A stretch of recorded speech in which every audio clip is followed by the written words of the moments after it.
A word to the wise, we are an explicit podcast tackling content with adult themes as well as entering spoiler territory if you aren't caught up with us. This week, that would be through Chapter 50. We're talking Chapter 48 through 50.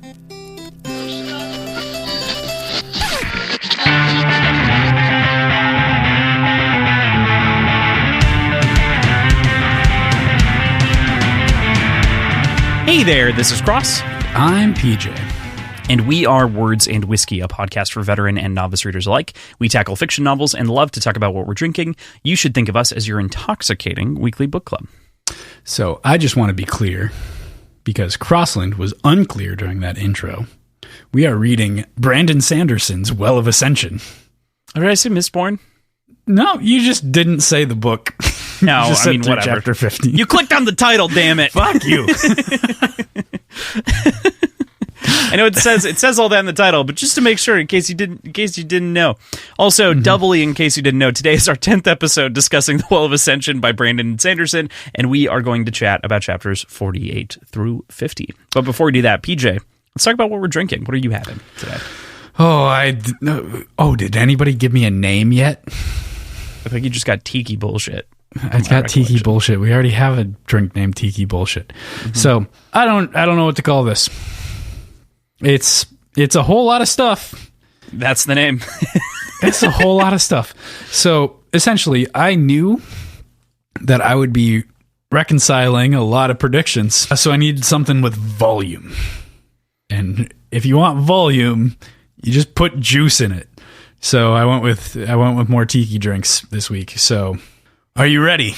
Are you ready for this bullshit? Aye, aye, Captain. All right. 2 ounces of rum.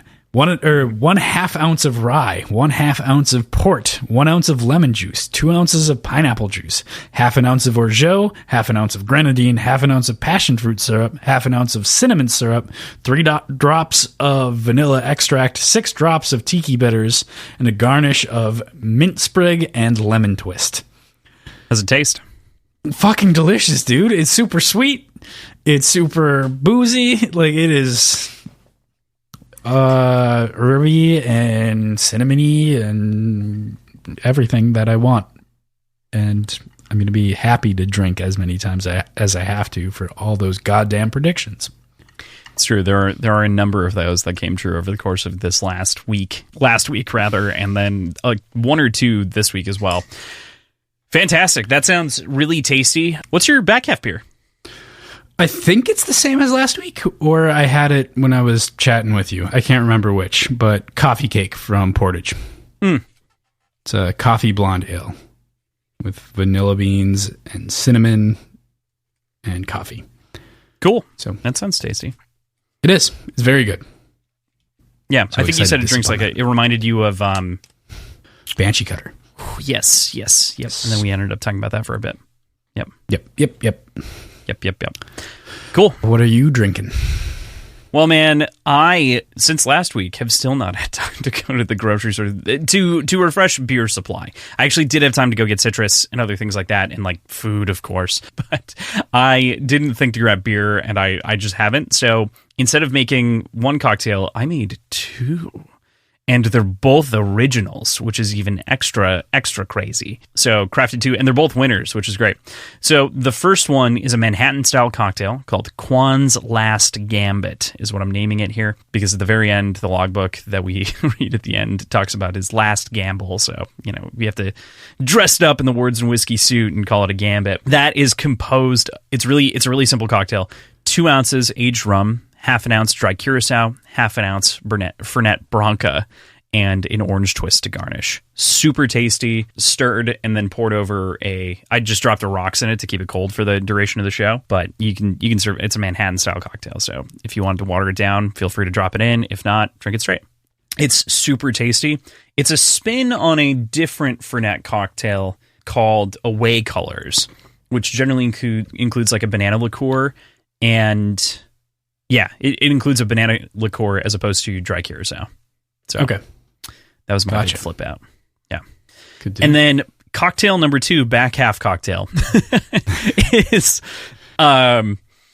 I'm calling it Amaranta's Antidote. So originally I was thinking of a couple of different things, and I'm looking to use green chartreuse now. It's like my new thing that I want to just try in as many things as possible and kind of try to add to the drink repertoire that exists behind green chartreuse. A lot of gin drinks, a lot of vodka drinks, because that like people are trying to bring out that flavor profile. So I figured, let's do tequila drink. So what I'm calling Amaranta's Antidote is composed of 1 ounce tequila, 1/4 ounce green chartreuse, 1/4 ounce maraschino, 3/4 ounce lemon juice, and 2 dashes of Angostura bitter, shaken, of course, because it's citrus, to get all that expressed, and then generally garnished with a lemon peel. Me, dumbass, did the squeeze peel thing and then threw it over my shoulder into the sink, and I was like, "You dumb," and so I didn't actually garnish it with it, but I did spray the oils. I tried it without the bitters, and it wasn't quite as good. It needed a little bit more development, so dropping the bitters in was actually huge, and it brings out that chartreuse. This is maybe my best cocktail since the Ramos Fizz twist, the blue Ramos Fizz twist. So nice for Paradox Hotel. Right. The Jones Soda one. So tasty. So good. This one is so good. They're both so good. The one's just Manhattan style, so it's like very booze forward. Very great. Yeah. Yeah. Cool. I need to get some chartreuse. Yeah. Try some of these. I'm liking chartreuse. I'm liking Campari. Are we surprised that I like the semi-bitter things? I can get behind that. You might notice, just to cut back a little bit, my drink is without lime. I chose lemon juice instead of lime juice because limes are so goddamn expensive right now, and for whatever reason, impossible to find. I was reading into it a little bit. There's speculation that it has something to do with like a cartel stranglehold on lime production out of Mexico. Don't know what truth that has, but yeah, the limes are more expensive than the lemons here right now, which I've never seen before. So that's been fun. So I've been doing what I can to choose lemon instead. What's hilarious to me is how good some of these article titles are. Right. Oh, are you looking this up right now? Yeah. So one of them that's like really near the top of the list says, "Bar owners left bitter as lime prices soar," and it's like,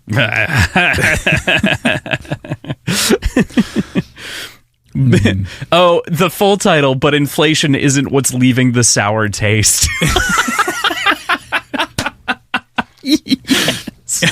Oh, and there's another one from February. Mexico: lime inflation leaves a sour taste as cartels gouge prices. Oh my god. Anyway, okay. Yeah. It's too good. It's crazy. Fun fact, I bought those limes and I was like, oh yeah, I got limes, no problem. I was originally going to make the Amaranta with lime, and then I cut open my lime and I go to squeeze it, and it's like just the pulp. You know what I mean? Like it doesn't actually, like no juice. You know, it hit that point. Yeah.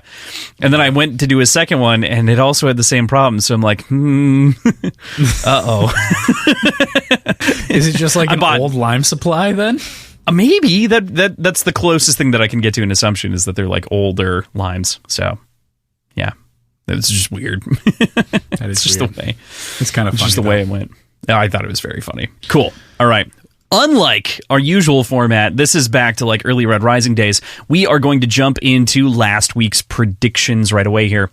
So first up question. We've got a lot to go through, so folks, hang on to your pants. PJ's going to get real drunk real quick. That's going to make for a chaotic episode. It's going to be an interesting one. Needless to say, we only have to read like 3 chapters, so we don't have to make it very long. All you got to do is survive this. So, PJ, the final components of this chapter here comes from a soldier and through Captain Nimue bring us something new, a mystery of where this extra set of bones came from. It's a shock as they assume that there's a good chance that it is one of the crew members. Who do you think could be the imposter among us? You said. I really fucking hate that you just copied and pasted what I wrote. Isn't that the worst? Can Khandra imitate other Khandra? How wild would that be? But really, I think it's not an actual crew member, but rather one of the assemblymen. That's a drink for PJ, but I am going to take a drink because you were like, oh, PJ is sneezing. PJ is dying. I tried to be dramatic and make a slurping noise off the top of my drink. And instead, I just aspirated whatever tiki bullshit this is into my lungs directly. Good work. Good work. I am also going to take a drink, though, because your Condra imitating Condra thing fucking threw me when you even like made that as a joke of a guess. Because if you go back to that episode, what you said is like, wouldn't it be cool if like Condra could imitate Condra? And it's like, in my head, I'm just staring deadpan right at you like, are you fucking kidding me? This would be one of those moments where I would like, when we didn't have the cameras on, where I would just hit the pause on the mic button and go, you gotta be fucking shitting me, dude. Like, what the fuck is that? Yes. No. Did that come up at all in the no PJ zone? Of course it did. That was almost immediately like, did he really fucking figure it out? Like, did he really figure it out in like the third episode? I'm gonna be real honest. Didn't remember I said that. Yeah, straight up. Like that's just how this goes for me. I don't remember the things I say most of the time. Fair point. All right. From there, we move on to the next one, which we have here, just kind of a question statement. Tindwell, what do you make of her assertions on Ellen's character, and what do you see her role in the story being? You said. I think she's pretty spot on regarding Ellen's character. He has not acted like a king, and for that, he's been taken advantage of during talks. He also hasn't felt like a king, and the lessons here fairly quickly help that self-perception. She will be important to the story in the immediate as a way of unifying the leadership under Ellen, but in the long run, I think there's some ulterior motives at play. And? I think I'm kind of right in that. I think you're kind of right. The only thing that I think you're off on is the ulterior motives. I don't think that there's anything ulterior about what she was doing, really. Yeah. So I'll agree with that completely. What I will choose to do, because the first half of what you said is very correct, I think, I will take a drink for that, but you're taking a drink for the back half prediction. Deal. Cheers. Cheers. I'm not going to try to be dramatic about it anymore. Like That's a fair point. My throat hurts. We'll just insert bubbling sounds. PJ, read the next bold, brazen prediction that you made off the cuff. Ellen proposing again to Vin based on these feelings expressed with Tindwell. Nope. Bless you. This came during the episode at the dress shop, when we were talking about the dress shop in that chapter, and when they were kind of sharing the conversation of, I believe it's the dress shop. That sounds right. Thereabouts. It's like thereabouts. Around there. And so right around there is when they had that conversation, and you were like, and it was a question about like, will Ellen maybe propose again? Like, what do you think? And you're like, Ellen, or no, you just made the assumption based on the way that the feelings and conversation was going that he was going to make that proposal again. And that is wrong. It is. So that's a drink for you, buddy. All right. Next up was another bold assertion in kind of the midst of an episode. And this is one of those that like feels weird to pull out, because it's like, well, are we ever going to have like full family trees or any shit like that? But I still feel like we can pretty confidently assert that at the very least it's not a plot point. You made the exclamation that Zane would be related to Vin. I still think it's true, but I'll drink for it. I don't know at what point you think we're going to get that answer. Well, because I think it's also going to come to light that Ellen is related to Vin. That'd be extra messy. No. Yeah. Yep. I think that's the case. YA book. They're siblings. Super duper incesty. Got it. Yep. Okay.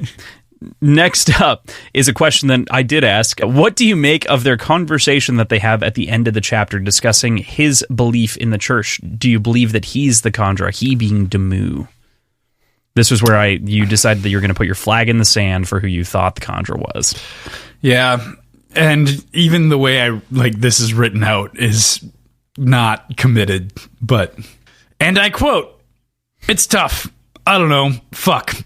Yes, for the sake of prediction, I think he's the Condra." And Demu is not the Condra. That's a drinky poo for PJ.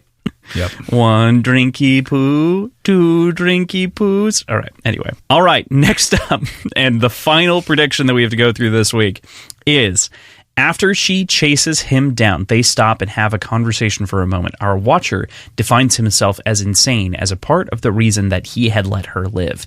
What do you make of his statements here? The fact that he defines himself as insane, along with all the other comments about how he rivals Kelsier in skill, really made me feel like this was Kelsier himself.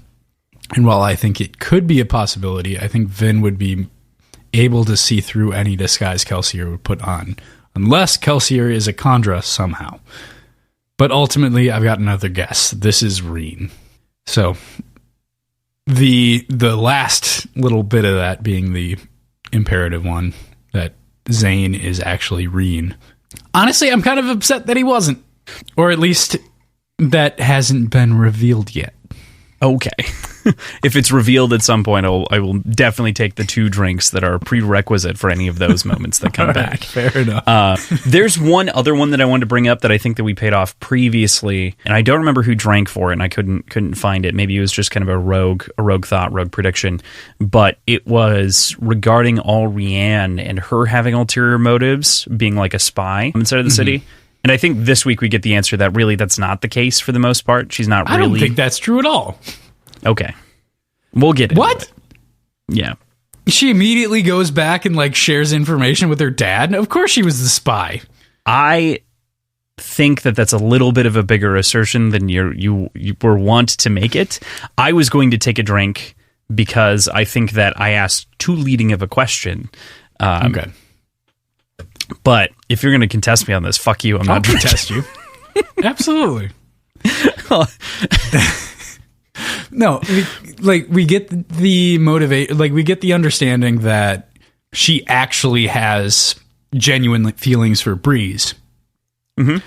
Kind of. What do you mean, kind of? Because she talks so openly or thinks so openly about his manipulation, how much fun it was to have that challenge. It doesn't necessarily mean she actually cares about it. I mean, it means more that she saw it as a challenge and has enjoyed herself through manipulating him. Yes, going back on that statement a little bit, she genuinely wants to help him out as much as she can. So there's that. But I think her having feelings towards Breeze has nothing to do with her not having ulterior motives within Luthadel itself. I think all right, we got some stuff to talk about. So we've got a lot to talk about there. we're gonna have to get into that. Yeah. Okay. I'm just gonna let that sit there, and we will touch that bomb in 20 minutes. Maybe. Yeah, it's probably a little bit longer than that. You're right. Cool. All right, so that gets us through PJ's predictions. It's the first time we've done this on the front end in a long time, and man, when you take a couple of sips, aggressive sips of your drink, you feel it. There's a reason we moved it to the end. It's so that we made sure that we could make it through the episode. Yeah, Crossland. Okay. Well, we had to. Last week was so long. I had to cut a bit. Six predictions for me? I think it was 6 and 2, something like that. Yeah. Yeah. Last week was long. Last week was long. It was a long episode. We're going to not try to do that this week. I had to cut one of my favorite parts because we actually didn't quite connect our thoughts that well, which is we didn't really talk about the fact that during the fight, Zane is kissing Vin while he's stabbing her, actively. We glanced over it, and I was trying to say something, and then you were saying something else that was really interesting, so I just leaned into the other thing, and I was like, oh shit, and we got called out for it in the Discord, and it's you guys didn't talk about that? And I was like, well, we started, and then we got distracted by the other thing, and it was so long that we didn't backtrack onto anything, so. Yeah, that was... Yeah. It was such a good section. Yeah. But we were kind of spoiled for interesting topics to talk about. Mm-hmm. So everything got diluted a little bit, and we still went for 5 hours. So yeah, and 248, one of the longest main feed episodes ever. So yeah, and by that I mean book episodes, crazy. Cool. Anyway, moving on. With that, we're going to move into our breakdown, and we're going to start with chapter 48 here. So the chapter starts with Elend penning a letter as a last-ditch effort to convince Jostes not to attack the city. Vin arrives in the window, bloodied and scraped, and shares an important piece of news that she has killed Straff's Mistborn Zane, of whom is also revealed to him to be his half-brother. This is the first time hearing of him, but he immediately throws that information away and seeks to take care of Vin, instead seeking out Sazed for assistance. Just glances over the fact, because he's like, fucking, my dad's a piece of shit. It seems like. He doesn't say that, but it rolls over him. Yeah, I feel like it was kind of the same sort of feeling that we get throughout this as readers, and that there's so much going on that it's hard to dwell on that like comment for too long. So I'm excited to see what happens when he gets a chance to really sit down and explore that train of thought, if that happens. But I have a feeling it's going to be pretty logical and pretty, I don't know, sterile of a thought process, really. There's nothing sterile about Straff Venture. Yeah, you know what I mean. Exactly. Yeah. No, I know. Like, just from Zane's perspective, yes. you teed it up, man. Yes, you're right. You're right. Ellen's perspective. Yeah. Yeah. Just being able to logically parse out, like, okay, he has all these mistresses. They're Alamancer farms. Cool. Fuck you, Dad. Moving on. Yeah. Yeah. I think that's a good point. I think that is very much how he'll end up reacting to that at large. Is, it's kind of a non thing for the dude. So I do think that's going to happen, though. There's going to be a point where he really slows down and thinks about it, and we get to see that train of thought. Dwell in the idea that he had a brother to begin with, and had many siblings to be, Yeah. Thinking back to the assassins for just a moment, I don't think any of them were described as female. I think they were all male. That's a good point. I think you're right. I don't even remember if it got so descriptive as to even describe gender all the time, but it felt like it was mostly, like, some of it's just like the coin shots or the lurchers, and like they don't really, get into it so much. Yeah, that's I'd have to look. It's kind of ambiguous. Yeah, but it feels like whenever she's physically attacking someone, it's male. Not that matters. I'm just saying that's what I noticed. I just thought about it, and I was thinking back, and I'm like, all the times that I've read that scene, I don't think I've ever picked up anyone else of any other gender. Not that matters, but. Yeah. That never crossed my mind, though. Sure. And if you were to like ask me what was the composition gender-wise, I probably would have made a 50-50 split in my head. It just never really crossed my mind. Right. And again, it's not as though this is something that like doesn't need to be described, but could be, Yeah. So. I think making them all male narratively increases the like physical impressiveness of Vin's fighting capability, which I think most of the people that she's bouncing off of are generally bigger, and that's kind of the commentary. So I wonder if that's the point, or maybe. If that's just kind of like the way that we're perceiving it, knowing like, hey, she's doing things that are fucking crazy. Let's assume that everybody she's fighting is way bigger than her. And generally, that probably means they're male. Yeah, I'm thinking back here, and like with the exception of Sean Alariel and Alrianne and Vin, those are 3 female Alamancers in the story so far. Is that it? I think so. Because what's her face? Kliss. Sorry, Kliss. Yeah, Kliss is not correct. Correct. Yeah, she's just a spy. Okay. Informant, I think. Is Amaranta? No, I think she's just a ska. There's nothing specified about her. Okay. There's Vin's mom. Potentially. I'm assuming. You're assuming Farrakemi, though. That's what you're assuming. Yeah. Yeah. Not Alamancy. I'm just trying to prove you wrong at this point. I'm pretty sure that's it. Tyndall, but also Farrakemi. Oh, Mare. Mare's dead. But Mare. Yep. Was a Tenai? I think so. Pretty sure Mare was a Tenai. Because she was I can't remember. Because she was looking out and couldn't detect something or something like that when they were invading the... Yeah. Anyway, cool. So those are our 4, that we're kind of exposed to over the course of the story. But anyway, doesn't matter. This is a random tangent that just popped into my head. So There is something that we've been contending with the entire book, though, and that is the legacy of Kelsier and the heirs of the survivor. Vin directly confronts this thought, stating, "I've realized something else about Kelsier. I always focus on the wrong things when it comes to him.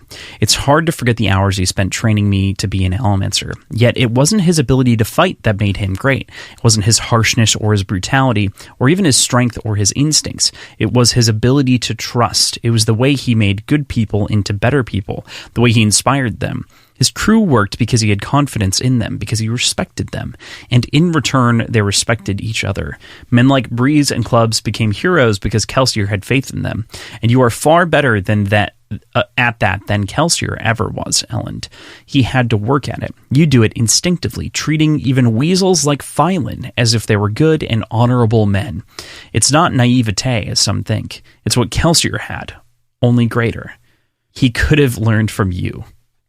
And obviously this is a big quote here, but this is kind of, I think, absolutely massive as far as we can think about the way that these characters have stretched themselves to try to like fill the shoes of the survivor variously. Obviously Vin more directly being like the heir to the church and sort of the Mistborn and kind of the heir apparent there, but then also as the leader to the crew and as a leader to people at large that Elend has. And in a similar way, like Elend's been a martyr, you know, for his own cause now of kind of doing the honorable thing, the moral paladin path.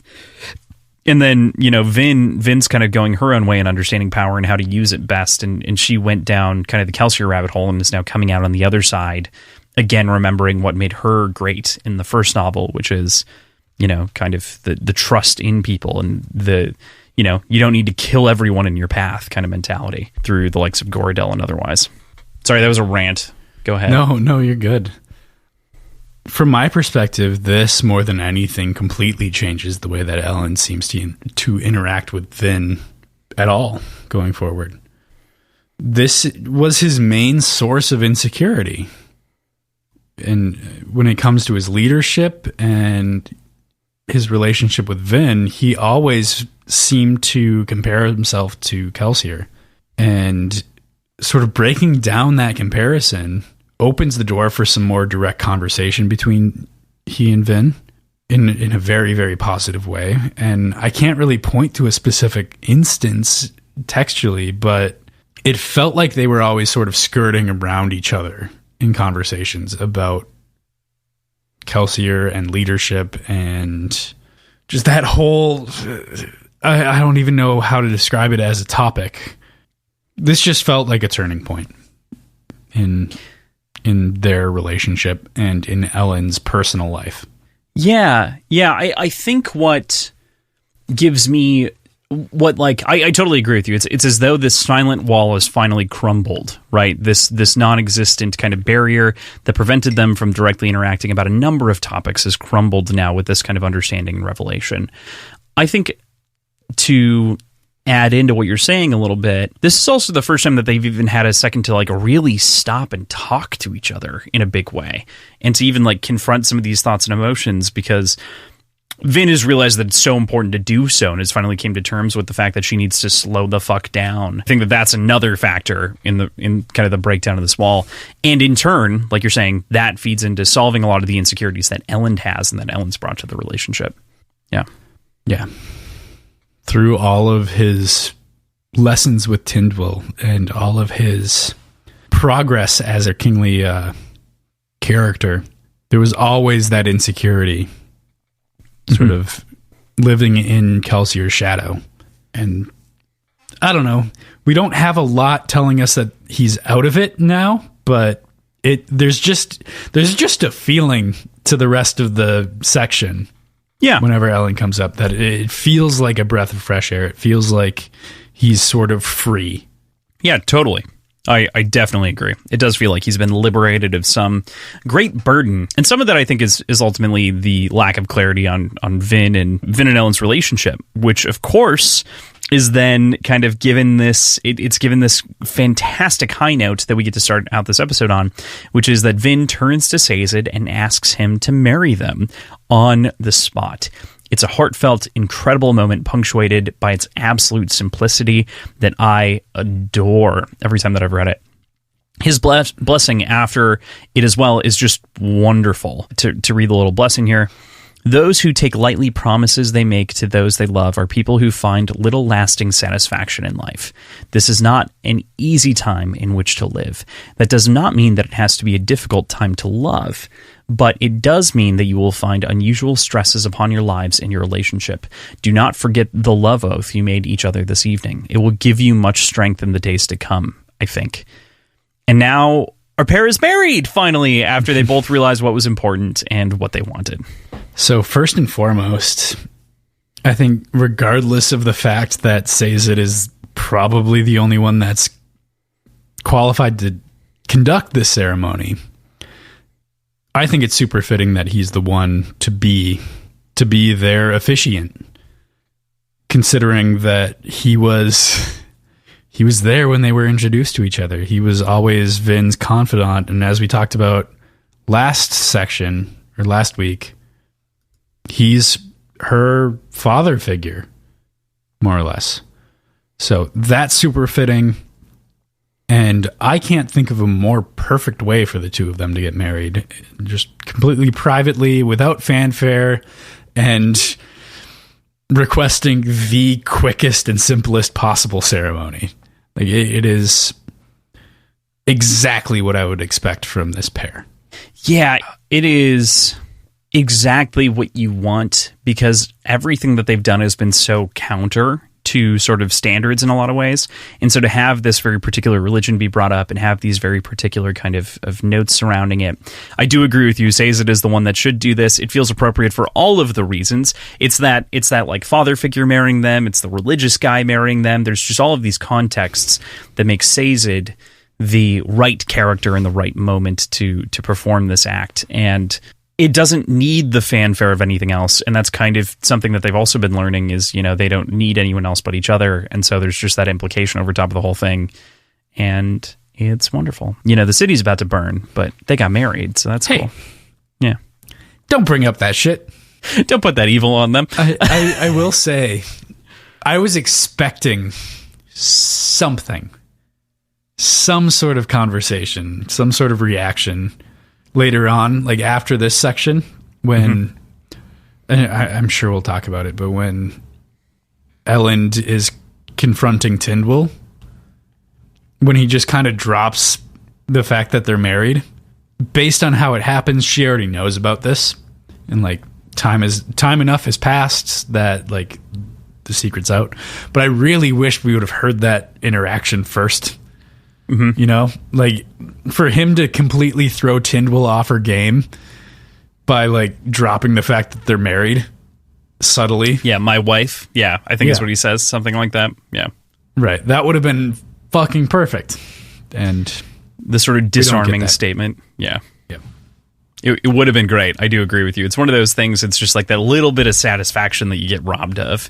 It's like we like Tindwyl quite a bit. Tindwyl's great. But at the same time, like, character conflict is also great. It's super fun. Right. It's a fun little bitey moment. Yeah. With that, we move into kind of our last part, talking about this first chapter. Sazed proposes that the pair propose, get it, wedding. Propose that the pair leave Luthadel, a familiar conversation that we've seen unfold last week as he explains the finer details of why he thinks it's a good idea for them, but also gives them a seemingly false kind of quest, punctuated with a lie about where exactly they're heading in the form of a fake map. What did you think of Sazed's lie? I think he's doing everything that he feels like he has to do in order to get them out of the city. Right. I don't know. It feels kind of shitty. Like, I wish he could just be open and honest with them and tell them, like, exactly what's going on and, like, this is why you have to leave. But knowing Vin and knowing Elend, that wouldn't work. They need to leave under false pretenses or they won't leave at all. So I'm sure if that was revealed, they'd object to it. But in the long run, in hindsight, I think they'll be able to overlook that sort of transgression from Sazed. But it feels a little shitty. Yeah. I mean, understandably so. I definitely get that. I think there's an interesting conversation to be had between here and near where we end the week, right? Where Tyndall at the very end is ending up talking about hope, right? And sort of the general concept and conceits and the reason that she likes Sazed so much. But I think right here we can also bring it up saying that, like, the reason that he talks about it later and that she brings it up as to why he likes him is because, you know, like, he was giving away, like, idols of hope for the city to, like, stand behind. And that's why a lot of these people feel down and dour. But at the same time, I think the reason that Sazed chooses to lie here is because he can also provide hope to his two friends, to his couple of friends that he can save from the city. And at this point, he also expects Tyndall to go with. So he's, like, you know, assuming that that's going to happen. Right. But he's all about giving those he loves a chance to live a life that they deserve. And because they are such exceptional people, they'll make an exceptional impact. So I think that there's a number of reasons that the lie is justified, but it is still shystery. What's fun, though, is that Sazed can lie because he is such an honest religious dude most of the time, and he can pull this out when absolutely necessary and when I guess he probably feels morally, you know, justified to some degree. So, fun little note. Yeah. Cool. With that, we move into part 5. Snow and Ash. Any thoughts on the title? I mean, they're heading north, and ash is still falling from the sky at an alarming rate, frankly. I mean, it is alarming. It's just sort of the general state of being in Scadrial, and it is alarming. Both are true. There's got to be a giant fire burning somewhere in order to produce this ash, but no, it's the combination of the world that they live in with this northern journey that they're embarking on. So I think the title makes sense. Okay, cool. Yeah, sounds good. I just always curious, you know, like if there's any. Yeah. Are you picking up on hints, or is there a hint to begin with? You know, what's the vibe? What's your? I think the words are just pretty. I read the book for the pretty words. Cool. With that, we move into chapter 49. We've got our logbook here right off the bat. He is accustomed to giving up his own will before the greater good as he sees it. I think this is a little bit of an interesting tidbit because we can again see the parallels between Alendi and Vin kind of unfold here. Did you have any thoughts? This seems like a weird turn from like the general vibe that we've been getting from Quan about Alendi, which again, how many books are in these logbook sections for this book? How many sources? But this feels like one of the few very strictly positive comments about Alendi that we've seen so far in this book. Okay. Right? Or am I misreading it? No, I think it's one of the few. I mean, he's been positive about Alendi in the past, but yeah, but this it was always with reservation and with like not justification, but with some sort of balancing element, saying like, yeah, he's great, but he's a shitty person, or but he's not actually the true hero of ages. Like it was always with a qualification, I think is the word I'm looking qualified. Yeah, that's a great way of putting it. I think that the qualification either comes before or after this one is the thing. Like this is like kind of a bullet. It almost reads like a bullet list if you read the last couple of chapters in a row. Yeah, that's fair. So I agree with you. I just think that we aren't seeing the qualification here because we have an abstraction of the whole thing as opposed to, you know, in sequence. So this chapter, in my head, starts with a bang as Tynwell hops in and gets aggressive immediately with Elend, yelling at him for his choosing to leave his people and choosing Vin and the potential for prophecy as an awful reason to leave the city, and that she, Vin, is following in the footsteps of her master Kelsier before her, seeking this position of grandeur and leadership and otherwise, and martyrdom and godhood. What do you think about her assertions regarding Kelsier and Tynwell's claims of Vin's madness? So I think from the jump, I think it was a mistake for Sazed to leave Tynwell out of the conversation, and I get why he did. I get that he was doing the same thing for Tynwell as he was for Elend and Vin, understanding that they won't leave on their own, so trying to force it to happen under false pretenses. But she would have been a great asset here. And ultimately, it didn't matter. They were going to leave anyway. But there is some comments here that Tyndall makes that I want to highlight a little bit. In that these motivations, it's easy to see or easy to claim that Vin's motivation is one of like seeking a seat of power or seeking something of grandeur or whatever. But the comment about madness, I think, hits the nail on the head. She is being persuaded by a constant thumping in her head, by an incorporeal being that's like haunting her peripheral vision at basically all times. Like, she's being pushed in this direction, and God, I just wish Tyndall and Sazed were like more aware of that aspect of all this. But ultimately, that doesn't matter a whole lot. I think she's being sincere here in her anger and in her disapproval of the decision, but there's a little bit of me that hopes that she's sort of exhibiting that tough love sort of teaching method that she's shown Elend throughout the entirety of this book. That would just make everything a little bit easier, right? A little bit easier to swallow. Yeah. I don't know. Yeah. I don't feel like... there's a lot of feelings. I just don't know how to boil it down to a single... Yeah, well, and it doesn't need to be a single claim. It makes you feel a lot of different ways. And I think that's kind of what's so, what feels so frustrating about this moment, which feels like it has the potential to be our last interaction with Tyndall, right? Like, it feels like because of the way the city's going, because of the way that everything else is, we're approaching a big climactic event, and this feels like it has the potential to be the end of our conversation with Tyndall. So to like go out on this very emotionally charged note between the two, considering the genuine importance that Tyndall has in Elend's development and everything else, and even in Vin's development in a starkly different way, this feels very directly confrontational, but based and driven in a reality, and one that isn't driven by, prophecy or mental assertions or anything else. And you wish that Vin would be open enough to share all of that, right? Or to be more clear and transparent in what she's feeling and what's going on. But as such, Vin has been very removed in her own way in this novel, despite being 50% of her POV. Yeah. Yeah, I agree. Vin is an enigma. It is an enigma, for sure.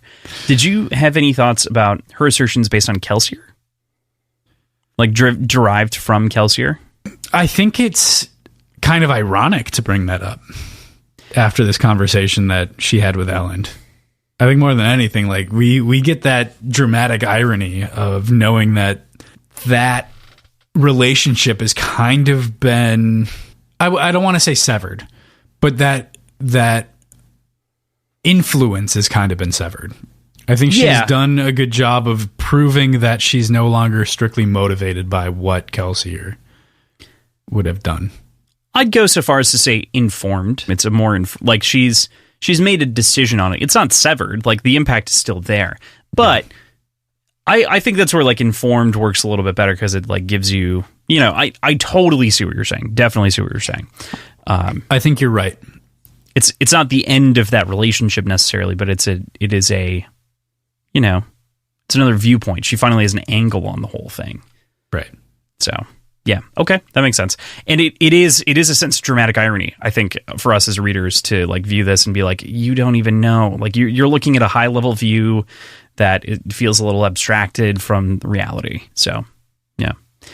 However, when we get to a bit later, that's where I feel a weird reverting sensation that I'm not sure what to make of. So we'll definitely have to talk about that in a second when they leave the city. So I do want to talk, though. We're expecting to leave with a party of 4. We shrink to a party of 3, and then we immediately grow again to a party of 4 as Ariane joins the party, which is a shock, of course. We still have 4 people escaping the city, but one is completely unexpected. Any thoughts on her departure from Luthadel, or the conversation about her and Vin being sisters and whatnot, and kind of the sort of, hashtag girl talk? Hashtag girl boss. Throughout all of this, God, Jesus. I'm sorry. regardless of what we see from her later in this section, like, I do not trust this person. It is so so outwardly reminiscent of Kliss the entire time, but somehow less hidden and more just kind of blatantly. I don't know what it is. She's simultaneously acting as innocent as possible and also kind of rubbing it in that, like, she's an innocent person here. I don't know. Do you get what I mean? And maybe that's just like my own perspective as a reader reading into this, but it feels like she knows that. How do I describe this? It feels like she understands that Vin doesn't trust her and isn't even trying to dispute it. She's kind of just leaning in, right? Yeah. While also not revealing anything and just outwardly playing the exact role that she's been playing the entire time without trying to convince her that she's wrong. It's super funny because I think Alrianne has done such a good job over the course of the story of actually having merged, the Allomancer side and her real side of her personality to begin with. Like, she can be both people at once functionally. The Allomancy is a part of her, and it's just a part of her daily life in a very normal way. Versus Vin, of whom has struggled with where does that balance lie for a lot of this story. And it just shows, again, I think here, where Alrianne can play up whatever she wants because, it's a part of who she is. She's perceived as this courtly puff, and so she acts the part. And I think that's a little bit of an unfair comparison because Vin, while trying to find balance between Mistborn and her normal life, like non-Allomancer life, she's also wrestling with the idea of sort of an imposter feeling when it comes to being a noble, like within the realm of the nobles in this society that she's found herself.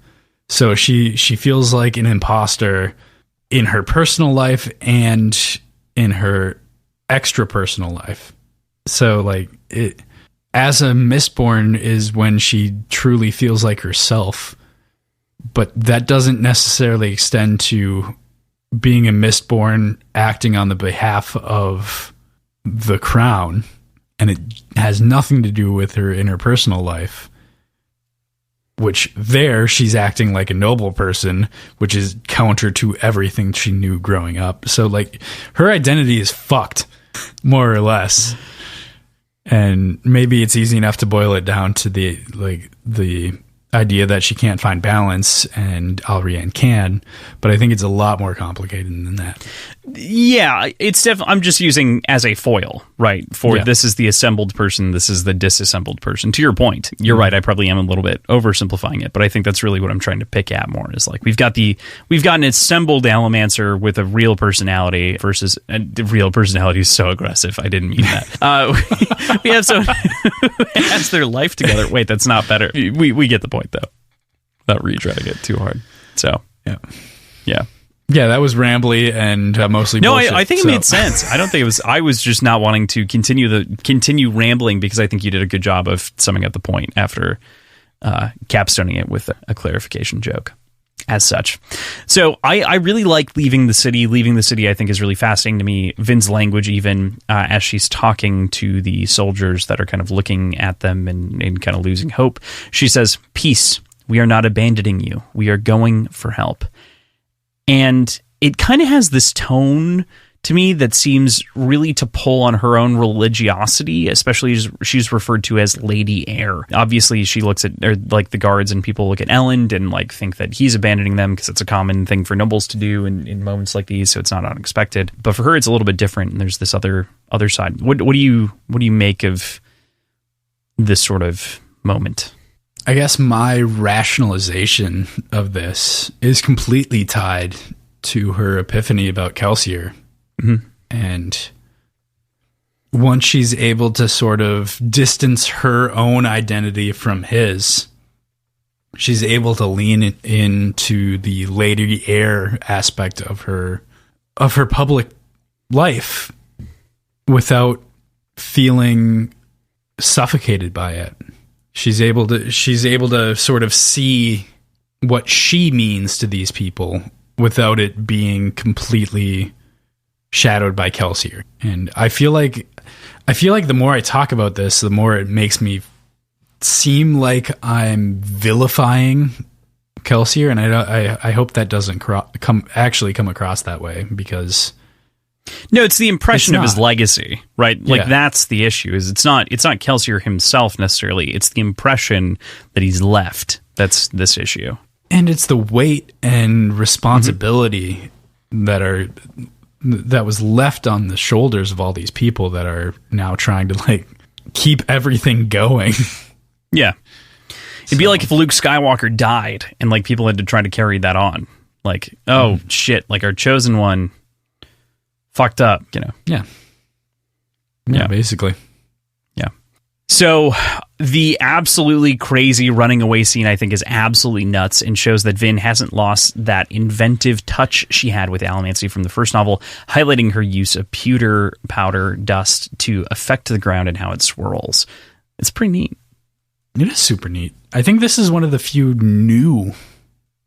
only new sort of uses of Allomancy that we've seen in a while, right? By new use, do you mean like just creative, like a different use for the same innovative powers?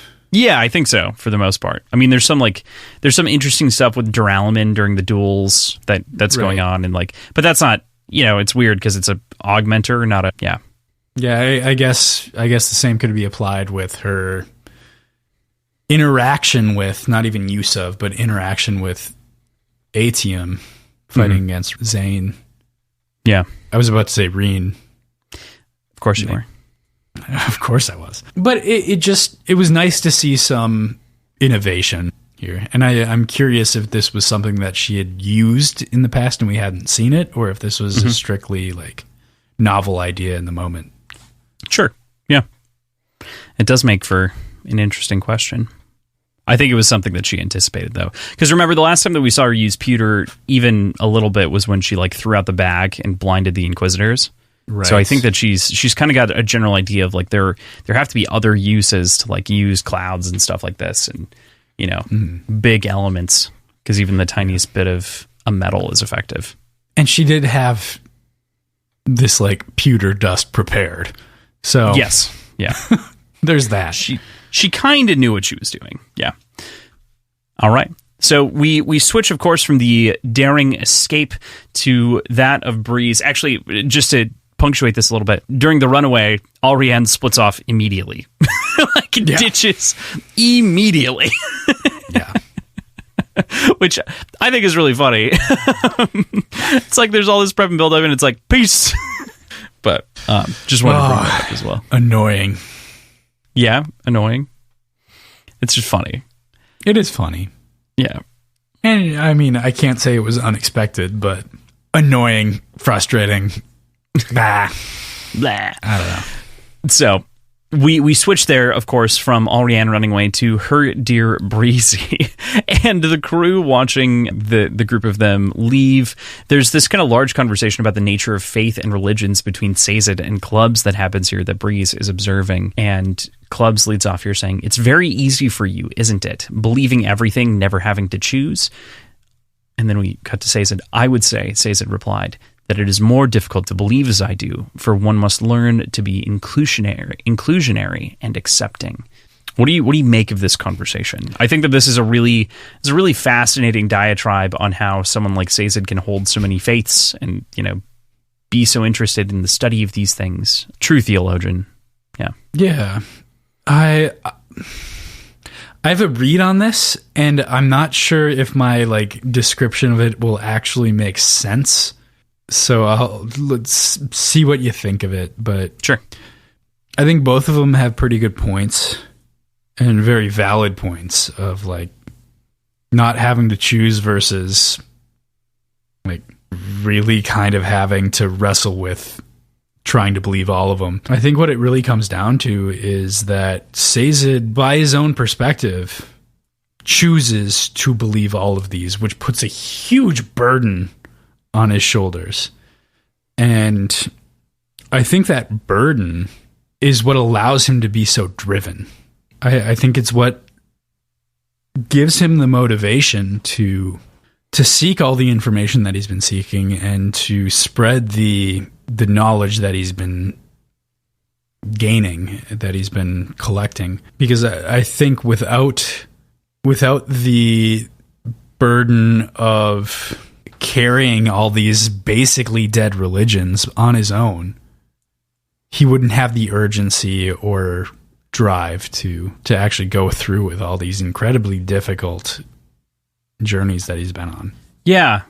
I think to add to that a little bit, I think you're right. I think that the reason that he feels so powered by a lot of these things is because he does contain knowledge and occasionally contradictory knowledge. Like some of these religions contradict each other directly, and he believes in all of them because that belief is empowering to him in a way where it's not as though there needs to be one truth, but the fact that there can be many smaller truths within, a whole is relevant and important. I think that there's also something to be said about the sort of nature of Sazed, at the very least, being inclusive of all of these thoughts, because there are so many different ways that people approach life that they might believe in different things because of the way that they approach things, right?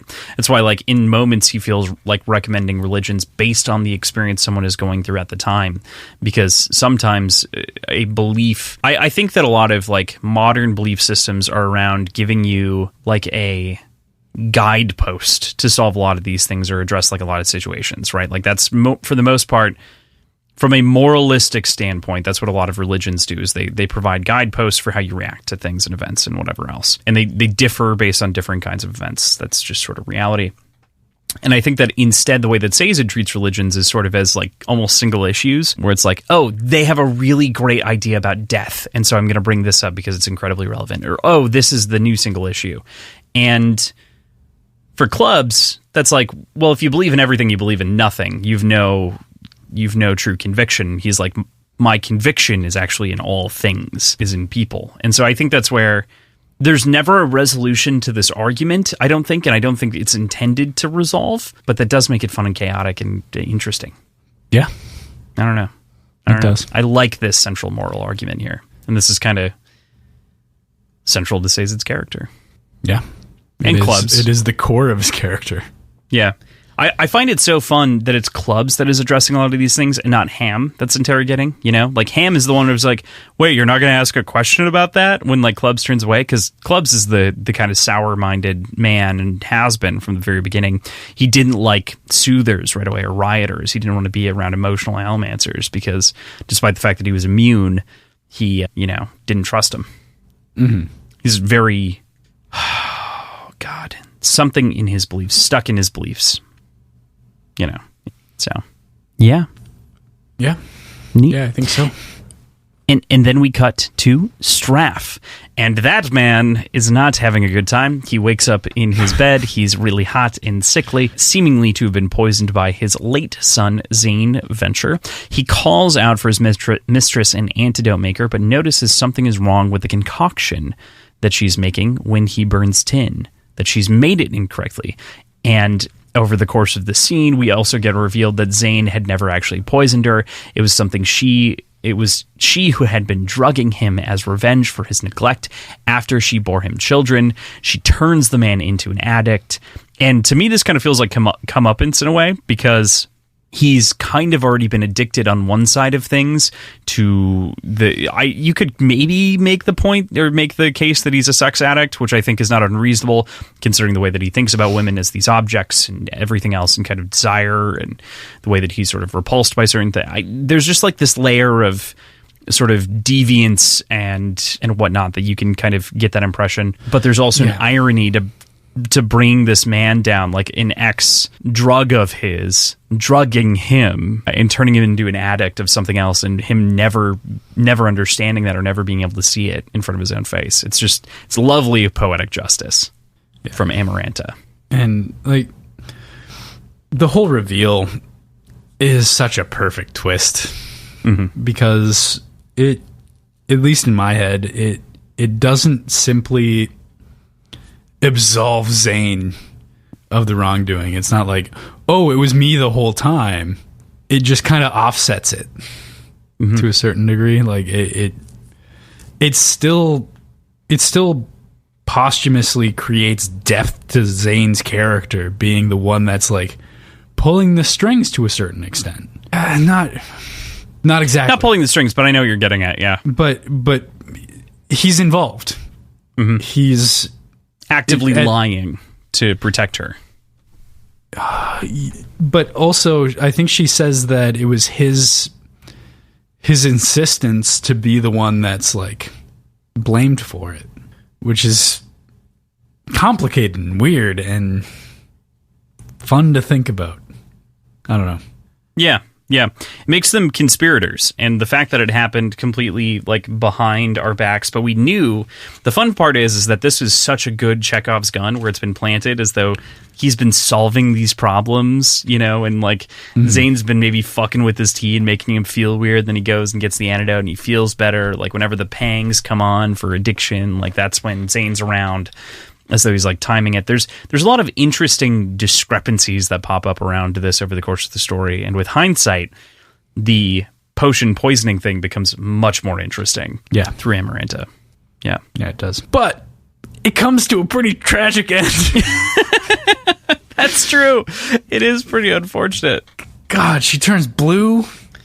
Oh. He like lunges at her and strangles her to death, and we don't even know how much time passed, like how long he was like choking her out, but he just kind of comes to and she's literally blue and dead. What a monster of a person. Yeah. This is again where like I think the first book can be cut down to a movie very easily. The second book is a fucking TV show. It's got to be at least a couple of episodes. Like, it's probably like 5 hours long or something like that. It doesn't need to be crazy, but god damn, like to make all of this so incredible, you gotta give it the time. I don't know. I don't know. That's just me. Maybe. Yeah, I think you're right. This gets to that mini-series cliche that we... exactly. It's like, do you do the miniseries? Do you do a movie? Do you do a miniseries? This feels like a miniseries. First one, I could see cutting down to a movie pretty reasonably. No, with this one, I don't know how the fuck you would pull off everything that's happening here in a movie. Maybe you could do 2. Yeah. Hero of Ages is also almost 2, so it's like, why aren't you just doing 5 seasons of TV? That's a jump. Yeah, I mean... Or, fair point. You could do the whole thing. You could do the trilogy in 3 seasons of TV, reasonably. I haven't read the third one, so I know. All that I'm saying is that I feel like that would be a method of handling it. Regardless, I do want to just say that I think Straff mixing his own potion as well to save himself is fucking whack, And Amaranta being Zane's lover... That was something that I think we missed. It's another layer on top of this whole story. And that is like odd. Zane has a telltale like scar that he leaves on people that he beds. That's and Straff knows what it is. So part of me doesn't think that it's specific to it being that people that he beds. I think it's just a scar in the style of all the scars that Zane has. So it's like it's reminiscent of like how he like hurts himself dysregulated. Okay. Does that make sense? But I think he calls it like Zane's calling card or something like that. Yes, yeah, and I don't think that that's a reference necessarily to a bunch of bedroom lovers. I think it's just his mark on people, including himself. Does that make sense? Like it could be more lovers. Yeah. I don't think it's a strict implication of anything, but I think that it could be more widely applied to literally anyone that Zane interacts with in a personal level. I can be agreeable to that. I don't know if I buy it though. Sure. Okay. Yeah, it's fair. I mean, it's not something we get a firm answer on, so like it's all interpretation. My interpretation is that it felt more like a calling card for his own self-mutilation, and then also maybe some other people. Yeah, fair enough. Cool. With that, we go into chapter 50. Here we start with the logbook. Of course, I have no doubt that if Alendi reaches the Well of Ascension, he will take the power and then, in the name of the presumed greater good, give it up.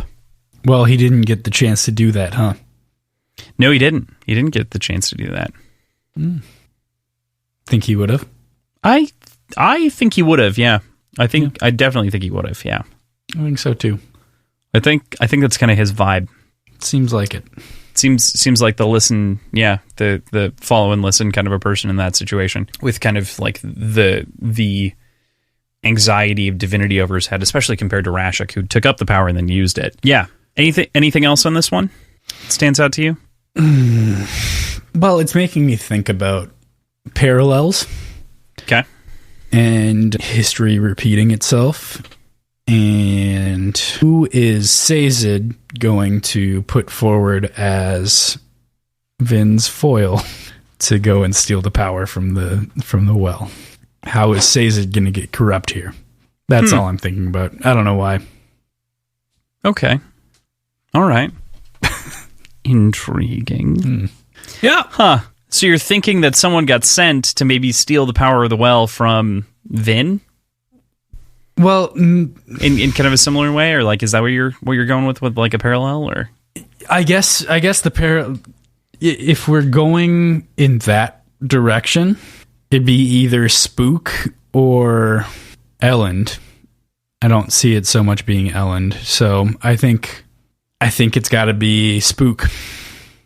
Spook is kind of giving off those jealous vibes in this chapter, but you know we've got shit to talk about when it comes to Spook's jealous vibes. So yeah, I got some things I want to bring up. So I think we're making a 1-to-1 comparison. Spook is going to be the one that is sent by not the Herald, the Proclaimer. What was the name? Announcer. The announcer. Mm-hmm. Spook is sent by the announcer to sabotage the entire plan. Okay. I don't think that's what's actually happening, because we've been in Sazed's head. Mm-hmm. But at the same time, we don't know how things went down with Quan initially. So, I don't know. Yeah. Just things are bouncing around in my head. Okay. We'll see. That makes sense. Yeah. Bounce away. It's like a pinball machine, but there's only one lever working.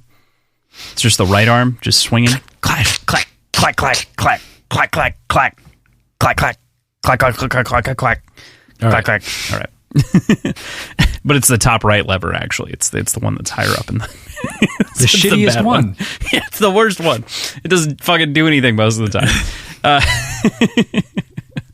All right. So I really think as we start to think about this chapter, to me, this one feels like really the calm before the storm in a ton of ways, right? You can kind of feel it. We're jumping from perspective to perspective from almost everyone that we've had a chapter on, or even like a section of perspective from, with the exception, I think, of Wellen, who's that one soldier who survived the murdered Tropolis that is what happened at Set. But pretty much everyone else. Zane's dead, so he doesn't really count. Yeah, but pretty much everyone else. I really like this chapter. I think this is a fitting way to go out before we clearly head into a climax. Yeah, for sure. And it strangely feels like this should be a whirlwind of perspectives, given that we're seeing so many people, but it's so well grounded. Mm-hmm. And it all has its place, so it doesn't feel rushed or chaotic or anything. And maybe part of it is the fact that this is a long chapter, comparatively. Yeah, it is longer by like 30% or 20% than the average chapter or something like that. But it is, each of these perspectives that we hop between feel very well weighted and feel like they deserved and earned their place inside of the book. True. Variously. So I think that we're seeing all of the pieces fall into their places in the puzzle. It's just a question of how is this going to play out now? It won't. It might not. We're just going to be left dangling.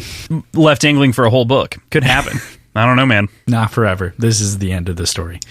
This is the end, but...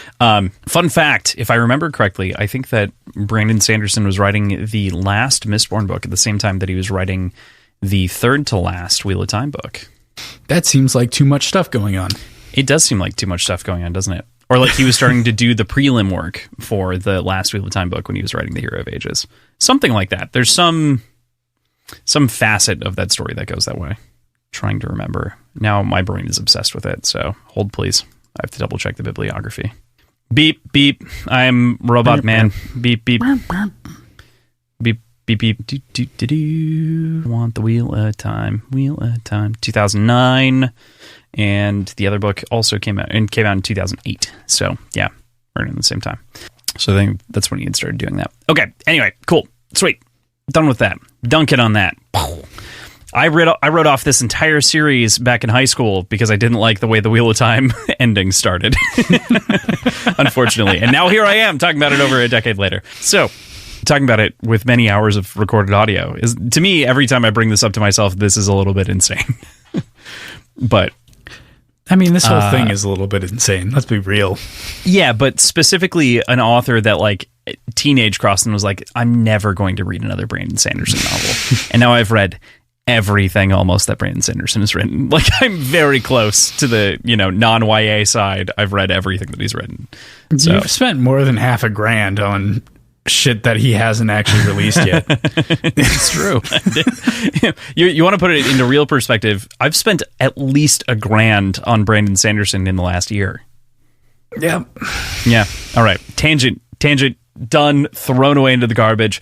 We start this chapter with Allrianne and her bandits, Master Hobart and crew, of whom she picked up on her way to meet her father. I think that this is a lovely perspective shift because we haven't seen a perspective from Allrianne, so this is brand new to get kind of thrown in here and gives us a ton of information on Allrianne and her attitudes, but also shows her skill as a rioter and what exactly can be done there and how, a rioter approaches situations.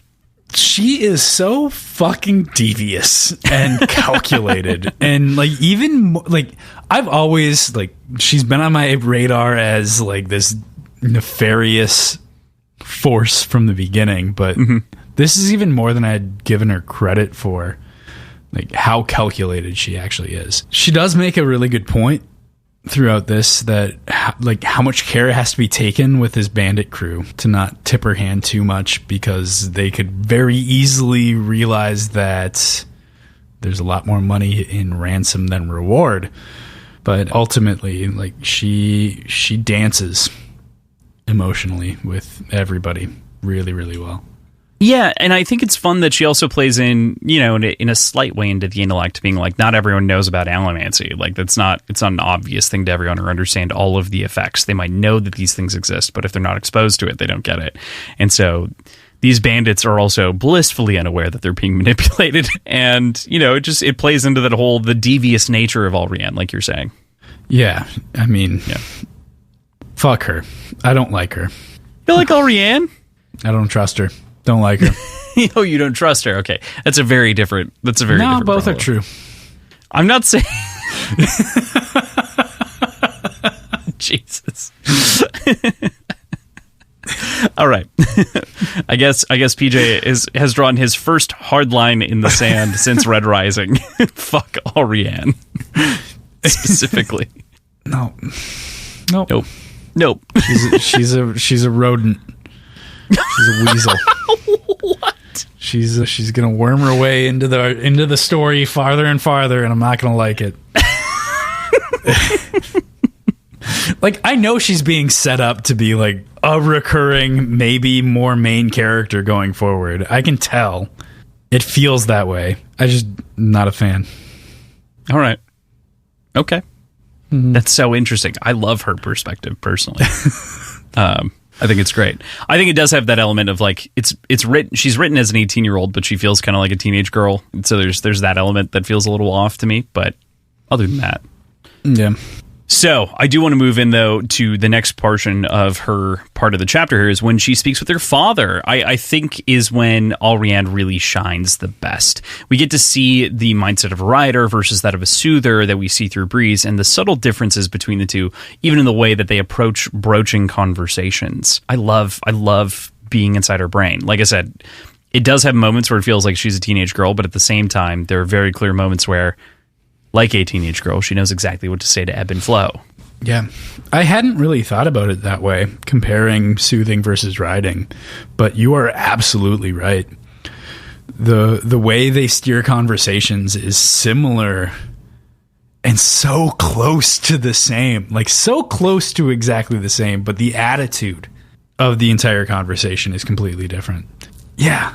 Sorry. No, go ahead. No, I was interrupting you. I didn't really have a whole lot more to say there. So to tag in, and like the general concept of allomancy is generally like pushing and pulling metals and internal and external metals, right? Like those are the two kind of grids that we have in the chart.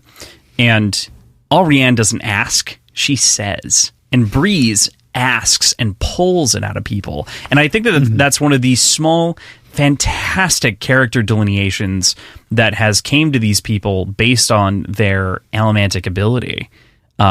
What's super funny is that it's actually the other way in the chart, but it feels like the characters are doing that because they know that they can manipulate the other emotion, right? So you pull to push so you like personally say one thing and then you pull on the emotion the other way. You tug it up, they know how to dance their allomantic emotional dance. I want an interaction similar to Vin and Zane, where they go back and forth in perspective a little bit, where you get to see sort of the same interaction from both perspectives throughout it.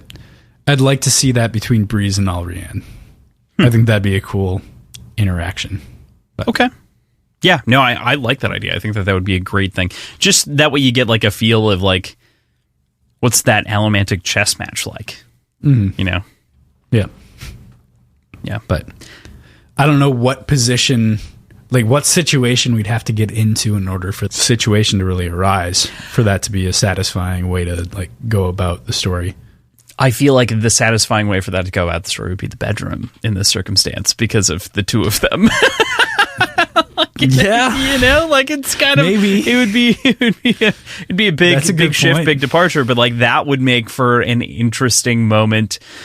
I think it was Daniel Green who tweeted something like, if you give me a very intricate magic system and two users that have it, you have to give me a sex scene with the two people using the magic system, because they're getting kinky in the bedroom. Like, they're fucking doing backflips in the air. Like, that shit's gonna happen. Yeah. So I just thought when I read that tweet, I was like, you're right. And that's hilarious. Why aren't you showing us scenes that we know exist? Right. Right. Exactly. We know that this is real. Stop hiding it from us, cowards. I think he called authors, in general, he was like broad stroke, like, yeah, how dare you, cowards. Which I thought was great. So Alrianne moves on, though, and she gets through a conversation with old daddy Set without ever using her riding on him. We also find out that she didn't have an ulterior motive. She really was there for Breeze, first and foremost. It kind of complicates things in an interesting way. And I say this as though, like, Breeze was the priority, I guess, was kind of more my point. I see you reacting, obviously, to me saying, Daddy Set. Please don't make that a thing. Please don't let that catch on. Oh, no. This is exactly what I was talking about at the beginning of the episode, though, as far as the ulterior motive. Mm-hmm. And I don't think her caring genuinely about Breeze absolves her of having an ulterior motive outside of that. I think both can be true. Yeah, definitely. That is true. I guess when I was like digging even at the idea of ulterior motive, when we were talking about it with the prediction at the very beginning of the episode, I wanted to say that more as a like precursor to having this conversation and to talking about the fact that, like, I think she's bringing up the shit about like looking for the ATM, not as a spy for her dad, but as material that she could use as general manipulation. Like, she's looking for things to use to benefit herself. Because it's not as though, like, her dad didn't expect her to come back with information or anything like that at all. Like, it's not as though she was intentionally a spy for Set. No, my thought, my assumption is that she is the one that is truly going to be the person in charge of this army. She's going to be manipulating Set, much as she's going to be manipulating the entire power structure of Luthadel. Like, she is going to be the main player in this army. So it's not like she's being a spy for her father. She is being a spy for herself. Really. Yeah. Do you want to write that one down? Where is that going? Right here. Under Daddy Set. Yeah. It goes right with Daddy Set, so that we have to read it off. So we move from Alrianne into Ellen's perspective and find Ellen and Vin sleeping together. It's not even a cut to black, but instead it's a fade in on the morning after, which I think is a really clever way of avoiding that trope. But it does bring into question, for me at the very least, if Spook can hear them having sex outside while he stands watch with his tin burning, while Vin burns her tin for entirely different reasons, I'm sure. Of course he can hear them. I think our only hope for poor Spook is that this is his kink. Oh no! He's kind of in a world of hurt emotionally. No, I'm so sorry for you. I think what's worse is that he's probably tasked with listening, not to them, but just in general, as like keeping watch. Yeah, this is, like there are two like answers to this question. Either way, Spook can hear, so it doesn't really matter. But like, are they being silent because they know that Spook could probably hear, but in reality, like, he's just hearing the ruffling of like leaves on the ground or whatever, or instead, are they just being loud and raucous because they know that he can hear? Like, I don't know. If like that someone can, where's your shame level? First of all, I feel offended for Spook. Of course, yes. For you to say that he would mistake even the sound of quiet sex for rustling leaves on the ground. I'm imagining like yeah, you're right. I'm not. Yes. Okay. He is I'm sorry, Spook. Tin Eye. He's gonna fucking hear it, Crossland. Yeah. There's so many comments that I want to make that I'm just not. It's not as though our show isn't R-rated, but every once in a while I have to like catch myself and be like, I don't want to talk about tunas slapping, Do you think he masturbated during it? No. Definitely not. How dare you? This is really why Tinwald needed, or like Spook needed a fourth person on the trip, is just so he could have someone to talk to drown it out. Like that's the reality, is Spook is just going to walk as far away into the woods as he can. You can't get far enough for that shit. Yeah, and you can't burn it half strength, so what do you do? I mean, you could just stop burning. Right. One would assume they'd work out like a tent flap protocol where it's like, if flap twice, we're gonna have sex. Please stop burning your tin. And then he's just aware, I guess. But that's she could just force him to burn aluminum. Did we determine? I forget if we determined that all Allomancers can burn aluminum or not. Oh, I think we decided no. I think we have no. Yeah. That hasn't come up textually yet, though. Correct. Yeah. I don't disagree. But it makes sense to me that they wouldn't be able to. Correct. Yeah, because generally you can only burn the one metal. So that would make because if they could burn aluminum, they could also probably burn duralumin. Yes. Because they're like also hasn't come up. Right. Interestingly enough, though, in Allomancer, I will say this once again. I have said it many times before, but I will say it again. An aluminum misting is the worst kind of misting. It's just so sad. Yeah. It's just like, oh, so you can't do anything. All right, got it. got it. You would never know that you are one. Yeah. Unless you were like somehow like completely surrounded by other Allomancers who could perfectly explain what it felt like to burn something, then maybe you could figure it out. But what a shitty winning. Yeah, like, right. Win the lottery, become an Allomancer. That's fucking aluminum. Or duralumin. Yeah, right. Either way. Yes, I can burn my duralumin really quickly. What does burning duralumin with duralumin do? Here's a very obscure alloy that I somehow got a hold of. Cool. Yeah. Funny. Okay, so moving on from our sex scene quote. Not really, but like it's more of the problem is, all right, I do want to bring this up a little bit more. I want to dig in just for a second more. The problem is that it's not a sex scene, right? Like there are some sexy things that kind of happen in tangential, which is like Ellen's acknowledgement of Vin's body and like kind of the post-marriage marital breaking vow, blah, blah, blah, sex, blah, blah, blah. But they're not like even a single thought about inviting Spook into the bedroom, which I there's find no thought about inviting Spook into the frankly bedroom. insulting. It is insulting to Spook, I guess. I don't. And to the reader. What do you want from me here, PJ? I don't know how you want me to answer this question. I want smut, Crossland. Well, reading Brandon Sanderson is not the way to read smut. Let me be clear. We'll have to go back. We'll have to go back to Pierce Brown and just reread the final part of Dark Age. Anyway, no, I am a little bit. It's funny because the perspective that we get is one of like the positive, like the sex positive, like oh blah blah blah in the morning, like cupping the hand. Like there's a lot of affection and romance in these moments, or cupping in the head, and like the sort of way that she's finally calm. I said cupping the hand. I meant cupping the head. Drinking quite a bit. We're fine. We're fine. Dude. We're more drunk on this episode than we have been in the last couple. Papa. I am buzzing. But the core point here being that there's a lot of like romantic description, but it feels like because we don't have sex from other characters' perspective, we're just left speculating about Spook.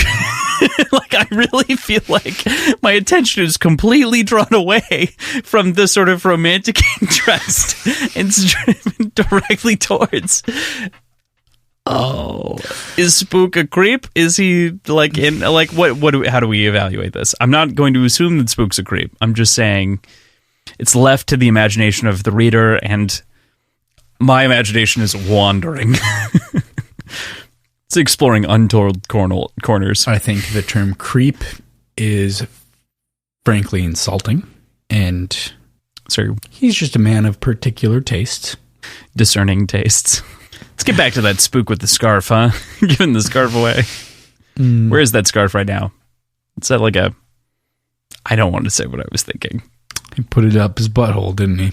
I thought a butt floss towel immediately. That was my first...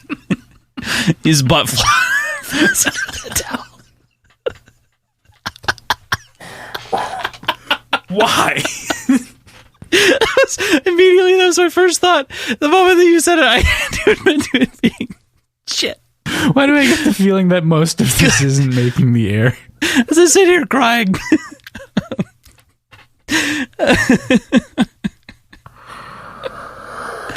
Although maybe it should, because it's really funny. And it is. It's good commentary on the bit. Very good commentary, Crossland. I mean, I'm not saying that it's intelligent towel. Commentary. I'm saying it's good. It's commentary. Yeah, right. I mean, you don't have a butt floss towel? Okay, so you hang up two towels in the bathroom.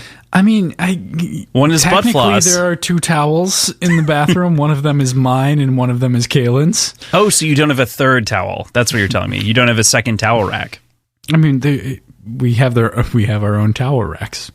No, but so you each could have two towels because you're missing out on your butt floss towel. Yes. So hers is a hook on the door. Maybe she doesn't need it. Mine is she's confident. Towel rack. Yeah. So you have space for a second towel for your butt floss towel. It's great. You just do front to back to front, front to back to front. You do a little dance. Why would I use a second towel for that, Crossland? Oh, you're gonna put the butt floss towel on your face? Okay.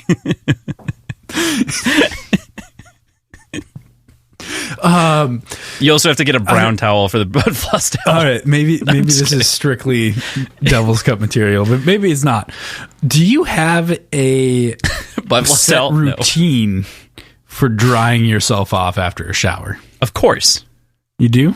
Of course. Yes. I do too. Yeah. But Kaylin thought I was weird. That's interesting. For like movement by movement, I dry myself off the same way every single time. Yeah. Same. I feel like that's not that weird, but Nope. I've been made to think that I'm a weirdo for it. I think some of that, I don't know why. Do you have towels that have different textures on either side? No. Okay. I think that is an important thing to get in your adult life, and here's why. I have a soft towel on one side and a coarse towel on the other side. The soft towel goes for the soft parts underneath and nothing else. And the coarse side goes for literally everything else. So I hate soft towels. No, but I never feel like you can actually dry off with a soft It's not a fully towel. soft towel. I'm saying a softer side of a towel. Okay. Right? And you dry the genital area, and then you flip it over and use the other side for everything else. That way you also isolate, You should be cleaning yourself well enough. You are that cleaning doesn't yourself, but all that I'm saying is on top of that, you double isolate. I don't want to rub my balls on my face. That's never a mood. Well, okay, but my face comes before my balls in my drying procedure. Do you only use the towel once? No. Good point. I know. That's entirely the point. But it doesn't matter because I'm clean. No, it does. Anyway, point being, I'm pretty sure Spook would butt floss with that old scarf. Also, core point being, I think that it's a smart thing to do. It's not necessary. You can just instead try to memorize the sides of your towels. But if you have a system for the sides of your towels, like you should. I'm taking your like, I dry myself exactly the same way each time to the step up where my towel is directly implemented into my process. Yeah, good point. One might call this a neuroses. Continuing. I don't remember where I was going for that. But cool. All right. Moving on from that ridiculous towel side tangent, of which is most definitely Devil's Cut material. Holy shit. Move to a scene that I find very interesting. We cut from this moment of like Spook in the bedroom, in the tent, and sort of the fighting naked comment and everything else that kind of happens in that moment. Some flirtatiousness, which is nice considering I think it was Lindsay also who brought up that the sex in this book is kind of like a cold shower, or like even the sexual awakening or anything like that. And it very much is. Like there's nothing that spicy about it, but as spicy as we get is the like fighting naked Spicy moment. It's even mentioned here. But Vin summons an axe into her hand as though she's Thor and cuts down the tree, and it's fairly remarkable, but it's unremarkable for her. Like this is not something that is worth any kind of commentary. This is just sort of her understanding her powers. But I like what Spook says and the kind of commentary that we get from Ellen and Spook about the sort of capabilities that Vin has. Like even just as a standard Mistborn, there's this sort of awe that it inspires, which is two strikes to take down a tree and then kicking it over. Like that's fucking wild. Mm-hmm. But Spook says she has a way of making the rest of us feel a little redundant, doesn't she? Yeah. He has a good point. She is very much a one-woman army in a lot of her aspects of life. A lot of context. A lot of ways. But I can completely appreciate his sentiment here, but that doesn't make him a total useless piece of garbage, like he seems to kind of be implying. And I know that's not. I know he's more making a commentary on how just adept she is in everything. But like, even though she can do everything, that doesn't mean that Vin or that Spook isn't useful. You know? Like she can't do everything all at the same time, all at once. So there's redundancy, but it doesn't mean it's redundancy all the time. Right. Yeah.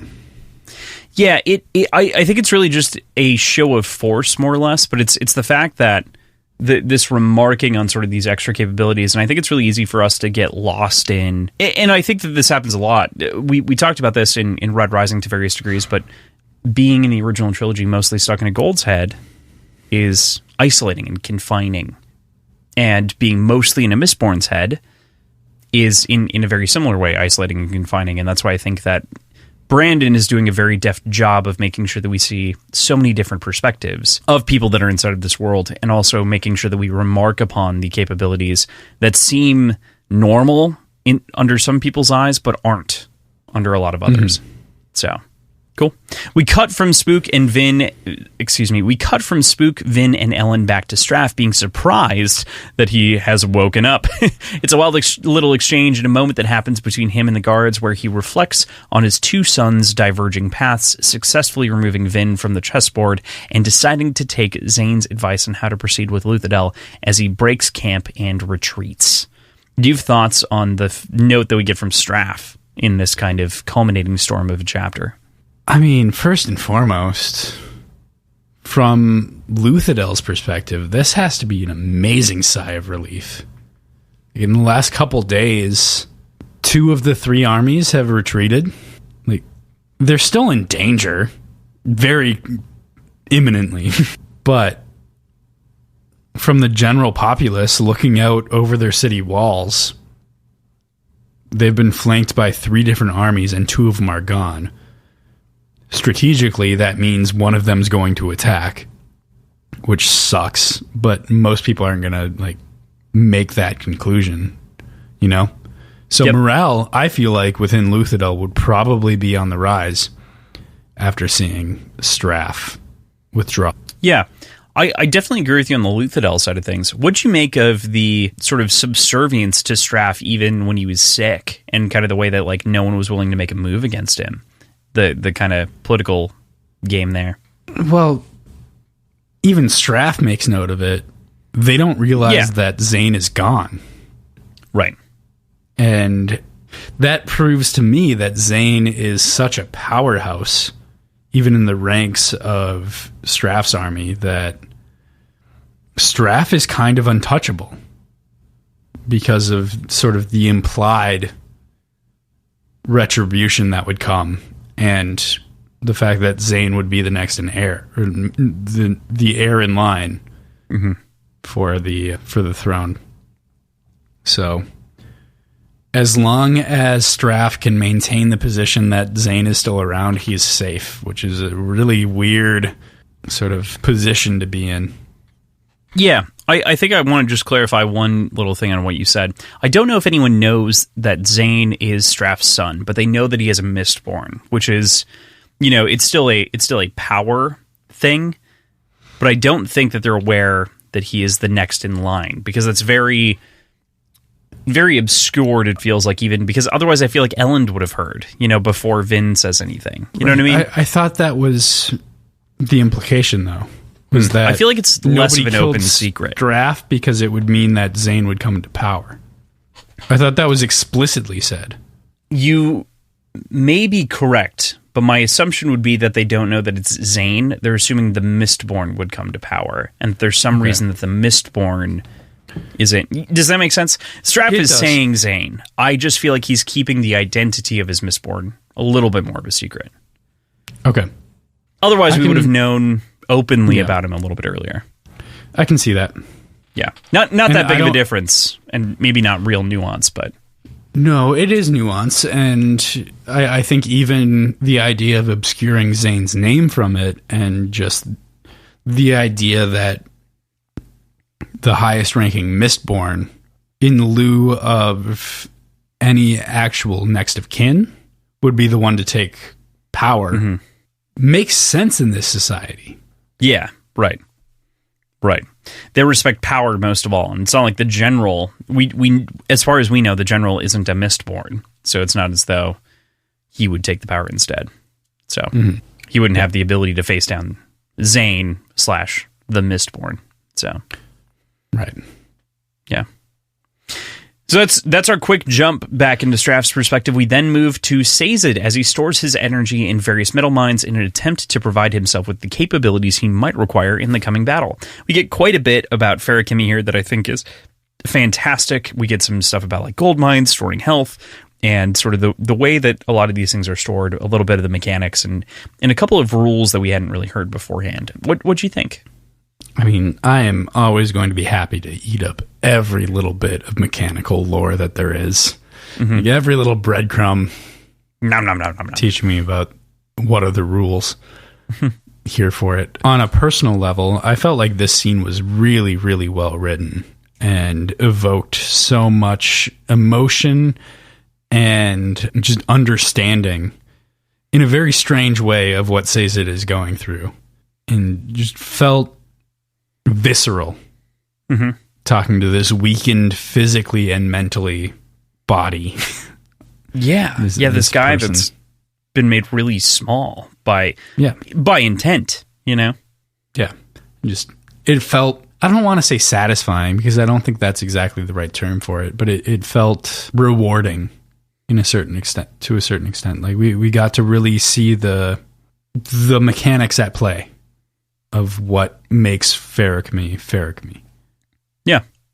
I definitely agree. I think that's a great way of looking at the scene. It's fairly, one doesn't want to say simplistic, but it is fairly accessible, and it makes something that was very mysterious a lot more clear. And so it's satisfying in that way, as it lends clarity to our understanding. Like we understood that he could store wakefulness, but now we know that like he's standing up, being very intentful with the way that he's like trying to keep himself awake, because if he lies down, he'll sleep, and he'll sleep for an extended period, and the will store wakefulness, but it will prevent him from storing other metals and blah, blah, blah, blah, blah. Like there's just this layer of sickliness and slowness and senses that are being dulled. You just get, the fun part about restricting them is that when they come to life later, you get this sense of description and activity, and it breathes something into the scene when they come back on. So I think that's fascinating from a writing perspective. Cleverly done, Brandon. Cleverly done.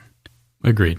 Sazed and Clubs, who have been chatting a lot this week, chat briefly about how they helped Vin and Elend and how unlikely it is that they will survive a Koloss onslaught. Sazed and Clubs briefly address their confrontation from the previous chapter without an apology, of course, but instead we see Sazed proceed to offer up another religion, that of the Dadrada, and their worship through art. And in turn, we're reminded again that Clubs was an artisan before all of this began. What'd you make of the offering of the medallion, that wooden medallion, and kind of everything else inside the scene? And also, Clubs' denial of the medallion. That's an important little... Yeah. Throughout the whole thing, I really couldn't help but smile. Mm-hmm. You know, it's good to remember that Clubs was this artisan, and it was honestly a point that I had completely forgotten. I think mainly because it was never really highlighted to begin with. We knew that he ran this woodworking shop, but we never really saw him individually work on anything. It was always the front, you know? So getting to sort of reveal some of his actual, like, deep down feeling backstory was fun. You know, this is one of my slight criticisms, and I like to view everything as very top level and like, what is the author intending? This feels like shorthand for showing us these kind of things beforehand. This is a tell, not a show, in kind of a pretty substantial way. But what it does do is it tells us about Clubs, but it shows us about Sazed and the reminders of the religion and other things like that. So the scene still feels good because it balances the show and tell. But it does feel like more of a tell on Clubs' side, wherein it is a show and a show of hand again for Sazed, kind of returning to form and presenting religions. I can agree with that. Yeah. Yeah. It's a small thing, but that's like, it's one of my nitpicky, bits. Yeah. I didn't feel it was like a huge transgression in my eyes. No. And yeah, it's like, how are you ever going to show this kind of thing inside of this novel that you've already written to be very complex and to tell this very complex story without making it extraneously longer or making the trilogy 5 books or like whatever? Like there's, how do you do it in such space and time without significantly altering what you've already done? So some sacrifices have to be made, and sometimes small characters are told, not shown, but right. You can't do it all perfectly. So yeah, I really appreciate the conversation about the religion itself of the artisans, and the way that Clubs kind of denies that medal, I think not the medal, but the medallion is very interesting. So I do want to bring up this idea when Sazed is confronting him. I just really like this quote. Yet he felt an energy. There was nothing like simple contrast to awaken a man's senses of indomitability. And I love this because this is part of the reason that we do something like this, or that like we talk in the first place, is like, okay, like we're here to have a conversation. We're here to open dialogue, and sometimes like when you're dealing with someone steadfast, it's a fun thing to like confront and understand someone's nature and to try to confront that. I don't know. It's an interesting thing.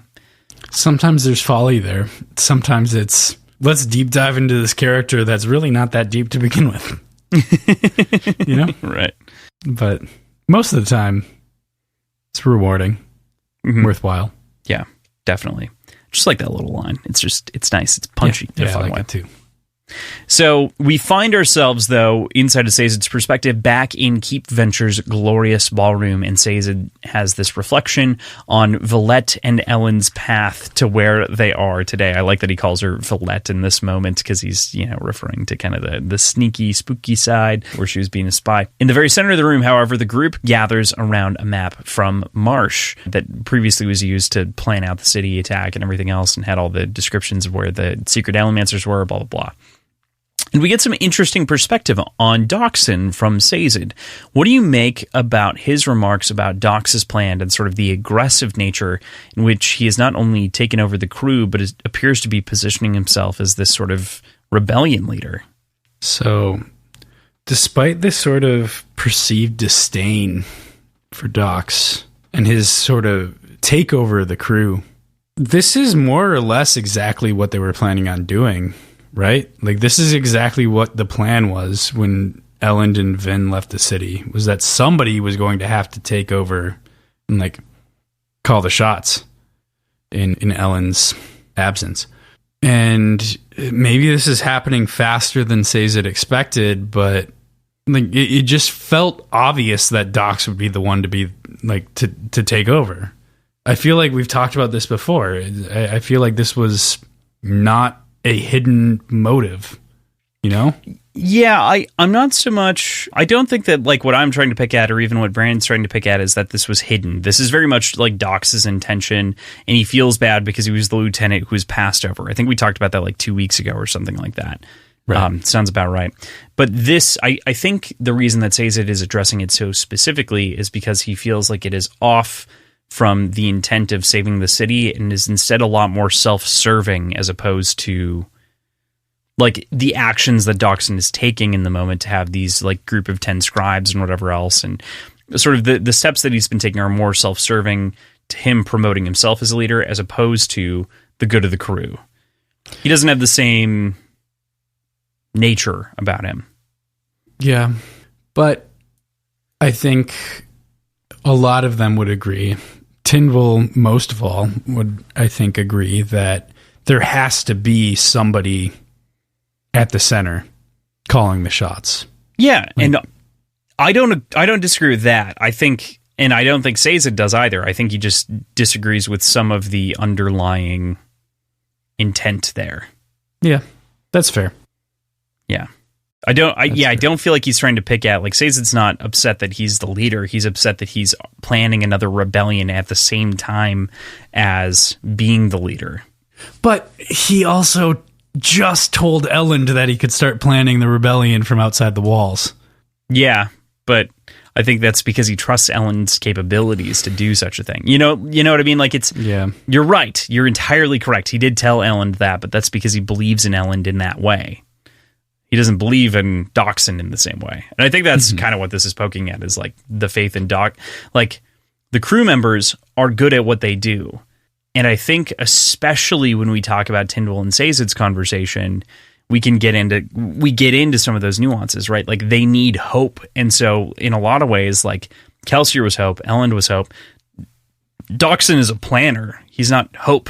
He's not a rescue. He's not a savior in the same kind of way. Like, he doesn't have that juju about him. He doesn't have those vibes. Yeah. You know? I don't know. So, did you have anything else on Doxson that you wanted to say before we jump into Tyndall Sazed? I don't think so. Okay, cool. So, moving into that conversation that happens between Tyndall and Sazed, man, it bears a lot of kind of sad markers, that of the crew basically waiting to be saved and sort of this longing for, like, I don't mean this super disparagingly against Doxson after we just had that conversation, but like a true leader, like the core leader that they used to have. Tyndall really says something beautiful here that I really appreciate, that she says, hope is never wasted. And she and Sazed share another tender moment talking about love and why she holds it for him just shortly thereafter. God damn it, stop starting. Do you know why I love you, Sazed? Because you never give in. Other men are like strong bricks, firm, unyielding, but if you pound on them long enough, they crack. You are strong like the wind, always there, so willing to bend, but near apologetic for the times that you must be firm. I don't think any of your friends understand what a power they had in you. Yeah. This is great. Like, I mean, front to back, this is a fantastically affectionate moment. It's empowering for Sazed, and, you know, it's lovely. I think the way you described it as tender makes a lot of sense. And I love her description of strength and the difference between those two, like the brick versus the wind. But for me, this felt like an incredibly poetic moment, calling back to Sazed's insistence that hope is one of the most important aspects of life and kind of being the reason for his drive to study religion in general. Mm-hmm. And is sort of an evolution moment for Tindwyl, because that's something that she pushed against when that came up. Really. Yeah.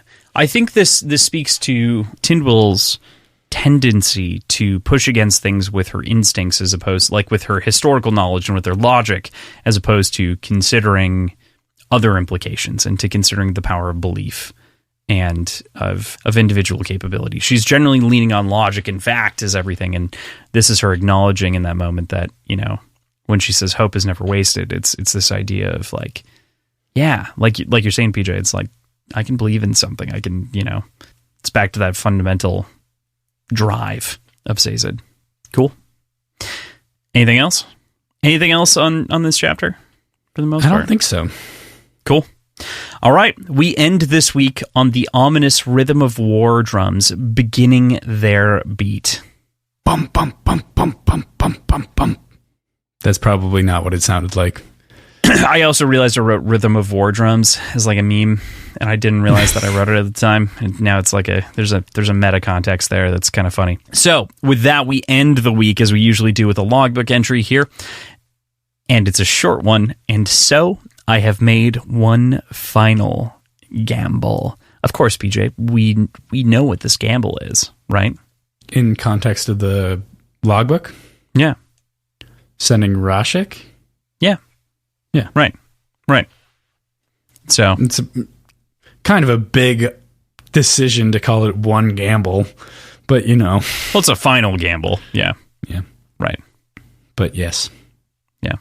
So we know what this means. So heading into next week, we maybe have some gambles to pay off ourselves. One might say a different form of the word gamble is gambit. Cool. Wager. With that, folks, we have spread out this question of the week for 4 weeks now, 5 weeks.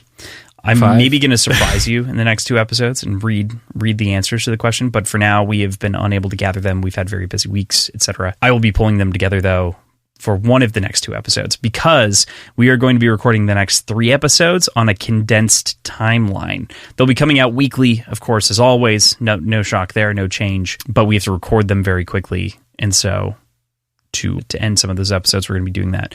We want to ask you, though, to send us in questions or thoughts or anything about this book to talk about in our finale episode, of which we will be recording in roughly a week.